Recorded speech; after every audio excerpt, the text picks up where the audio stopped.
Today, we're talking all about Chardonnay, but don't you skip to the next video. I promise you, there is a Chardonnay out there for every single wine lover, and I'm gonna prove it to you.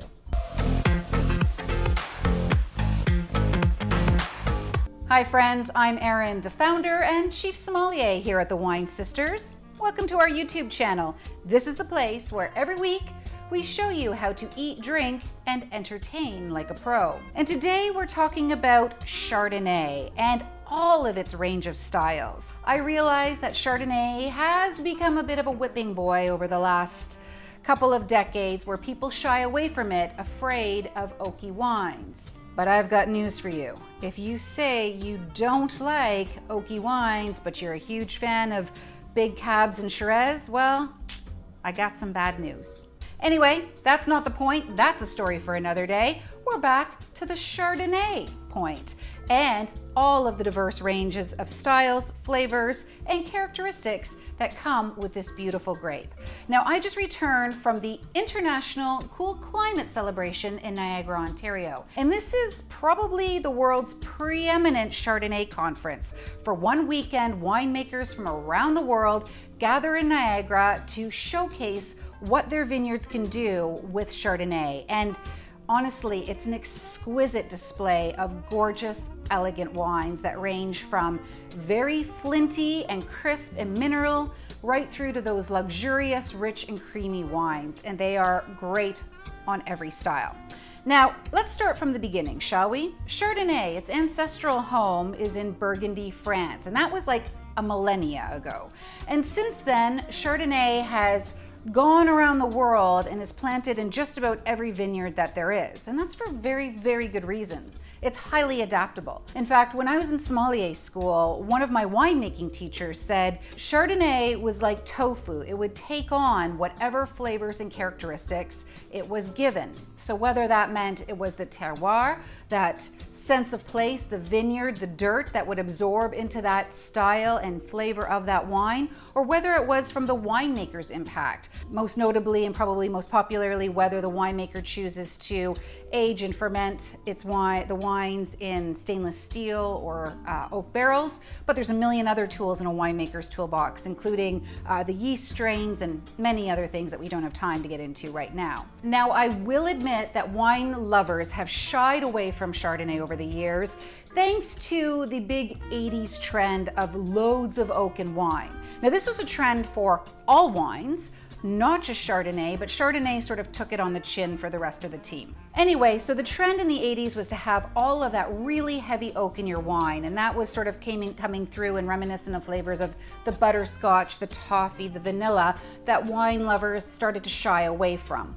But since then, 30 years ago, winemakers have really dialed that back and learned to really integrate the oak into their wines if they choose to use it. So it's really worth a second look. Now, Chardonnay also is fascinating because it's one of the few grapes that really does come in that range of styles, from steely, crisp, and unoaked, right through to rich, luxurious, and creamy and toasty, and everything in between.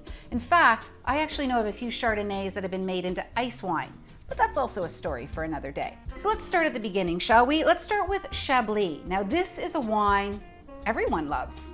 But here's probably what may come as a surprise to you. Chablis is not the name of the grape, it's the name of the region where the grape is grown. Chablis is the region in northern Burgundy. It's famous for its chalky mineral soils, its cool climate, and all they grow there, you guessed it, is Chardonnay.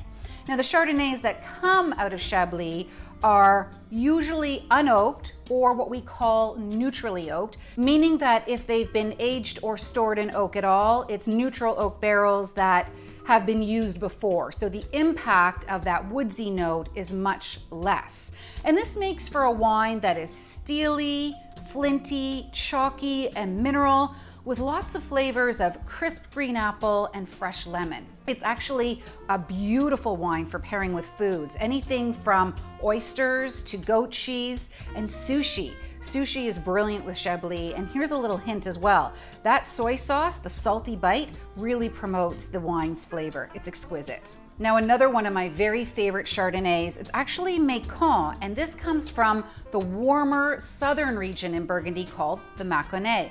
This is sort of my Tuesday night go-to. I absolutely love these wines for their floral, fruit forward, sort of yellow fruit flavors. They're actually quite delicate and quite pretty with just a little kiss of oak. In fact, this one only has 20% oak and the rest of it is done in stainless steel for a balance between that richness and that finesse, which is absolutely exquisite. This is the kind of wine where when you're sipping it, you're sort of like, oh, that was great. Pour me another glass. And then you say, oh, what?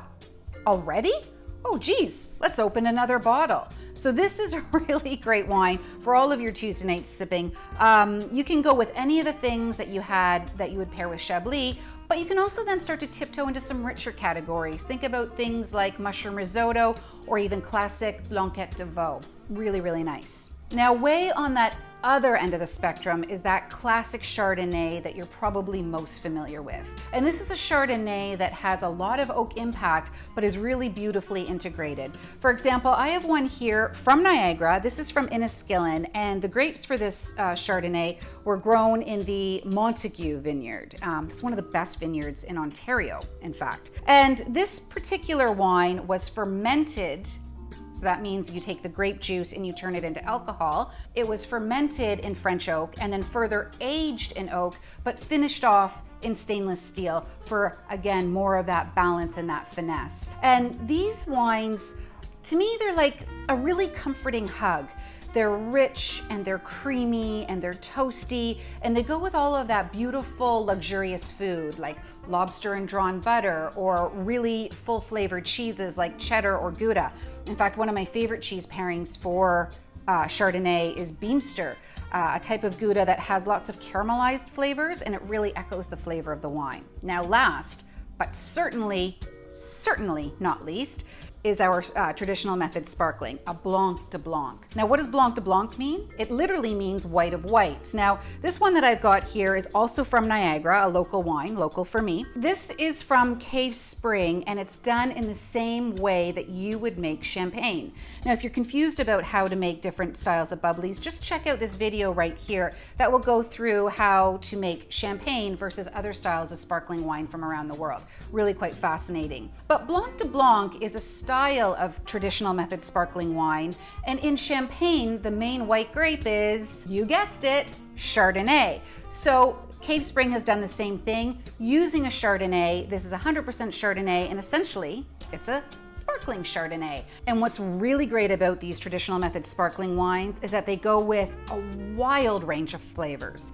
Anything from the oysters and the sushi that you'd be pairing with your Chablis, right through to the lobsters and cheeses that you'd be pairing with your richer style Chardonnays. And in fact, one of my very favorites, especially in the summertime when peaches are ripe, is I grill some peaches and add it to some melted or softened halloumi, sprinkle some thyme over top. It's exquisite. And in fact, if you want that recipe, it's on our blog at thewinesisters.com. So just head over there and get it. Even another great pairing, I love the high-low combination. Simple popcorn or potato chips with your sparkling wine. It's great. Now friends, I hope that this gave you some insight and some inspiration to go out and try Chardonnay for yourself. Clearly, we just scratched the tip of the iceberg, the start of the vine, if you will.